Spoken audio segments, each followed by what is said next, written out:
Alright mga sir, meron naman tayo isang customer dito, isang Inmax version 1. So, ayan. Ayun, kung makikita nyo mga sir, error po ito. Ang ibig sabihin po ng error po ito ay related po yan sa kanyang EBS system. So pag ang Inmax version 1, pag nagkaroon na ng error po dito, ang ibig sabihin yan sir, pag nawala na ng speedometer, ayan, so nag-always on na yung kanyang indicator light at makita nyo yung check engine. Try natin i-repair yung kanyang EBS system kung makaya pa ba natin yung error po dito.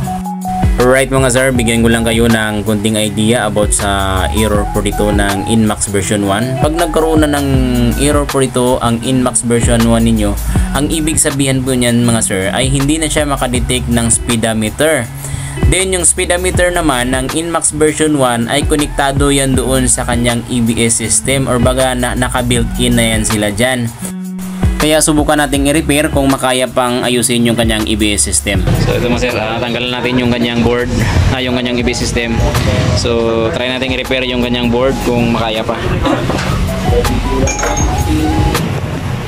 Puro tabilid na lang board. Ito na yung EBS board mga sir at ayusan natin yung problema dito. Then next natin na tiningnan ay yung kanyang coil doon sa kanyang motor. Alright, natapos natin na repair dito. Try nating ikutin yung gulong. Yung error po dito mga sir, mawala lang yan kapag makadetect na ng speedometer yung ECU.